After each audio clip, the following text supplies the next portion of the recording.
ಮನೆಯ ಮುಂದೆ ಮಲಗಿದ್ದ ಮಹಿಳೆಗೆ ಪೆಟ್ರೋಲ್ ಹಾಕಿ ಬೆಂಕಿ ಹಚ್ಚಿರುವ ಶಂಕೆ. ಘಟನಾ ಸ್ಥಳಕ್ಕೆ ಎಸ್ಪಿ ಕುಶಾಲ್ ಚೌಕ್ಸೆ ಭೇಟಿ ಪರಿಶೀಲನೆ. ಚಿಕ್ಕಬಳ್ಳಾಪುರ ಜಿಲ್ಲೆ ಚಿಂತಾಮಣಿ ನಗರದ ಕೆಜಿಎನ್ ಬಡಾವಣೆಯಲ್ಲಿ ಘಟನೆ. ಚಿಂತಾಮಣಿ ನಗರದ ಕೆಜಿಎನ್ ಬಡಾವಣೆಯ ಮನೆಯೊಂದರ ಆವರಣದಲ್ಲಿ ರಾತ್ರಿ ಮಲಗಿದ್ದ ಮಹಿಳೆಯ ಮೇಲೆ ಬೆಂಕಿ ಹಾಕಿರುವ ಅನುಮಾನಾಸ್ಪದ ಪ್ರಕರಣ ನಡೆದಿದೆ. ಬಡಾವಣೆಯ ನಿವಾಸಿ 65 ವಯಸ್ಸಿನ ಲಕ್ಷ್ಮೀ ದೇವಮ್ಮ ಸುಟ್ಟ ಗಾಯಗಳಿಂದ ತೀವ್ರವಾಗಿ ಗಾಯಗೊಂಡಿದ್ದು ಬೆಂಗಳೂರಿನ ವಿಕ್ಟೋರಿಯಾ ಆಸ್ಪತ್ರೆಗೆ ರವಾನಿಸಲಾಗಿದೆ. ಅವರು ಪ್ರತಿನಿತ್ಯ ಮನೆಯ ಮುಂದಿನ ಆವರಣದಲ್ಲಿ ದಿವಾನ್ ಮೇಲೆ ಮಲಗುತ್ತಾರೆ. ಶುಕ್ರವಾರ ರಾತ್ರಿಯೂ ಸಹ ಎಂದಿನಂತೆ ಊಟ ಮಾಡಿ ಸೊಳ್ಳೆ ಪರದೆ ಕಟ್ಟಿಕೊಂಡು ಮಲಗಿದ್ದಾರೆ. ಮಧ್ಯರಾತ್ರಿಯಲ್ಲಿ ಸುಟ್ಟ ವಾಸನೆ ಬರ್ತಾ ಇರುವುದನ್ನು ಕಂಡು ಅಕ್ಕಪಕ್ಕದವರು ಗಮನಿಸಿದಾಗ ಬೆಂಕಿ ಹತ್ತಿಕೊಂಡಿರುವುದು ಗೊತ್ತಾಗಿದೆ.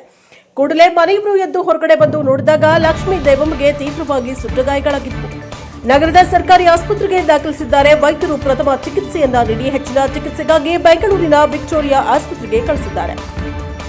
30% ರಿಂದ 40% ಸುಟ್ಟ ಗಾಯಗಳಾಗಿವೆ ಎಂದು ವೈದ್ಯರು ತಿಳಿಸಿದ್ದಾರೆ. ಯಾರೋ ಅಪರಿಚಿತರು ಪೆಟ್ರೋಲ್ ಹಾಕಿ ಬೆಂಕಿ ಹಚ್ಚಿರಬೇಕು ಎಂದು ಅಕ್ಕಪಕ್ಕದವರು ಅನುಮಾನ ವ್ಯಕ್ತಪಡಿಸಿದ್ದಾರೆ. ಮನೆಯವರು ಮಹಿಳೆಯನ್ನ ಕರೆದುಕೊಂಡು ಬೆಂಗಳೂರು ಆಸ್ಪತ್ರೆಗೆ ತೆರಳಿದ್ದಾರೆ. ಅವರು ಬಂದ ನಂತರ ಹೇಳಿಕೆಯನ್ನ ಪಡೆದುಕೊಂಡು ತನಿಖೆ ನಡೆಸಲಾಗುವುದು ಎಂದು ಎಸ್ಪಿ ಕುಶಾಲ್ ಚೌಕ್ಸೆ ತಿಳಿಸಿದ್ದಾರೆ. Bureau report, Chandrahalli Ravi, Prajabhavan news, Chikkaballapur.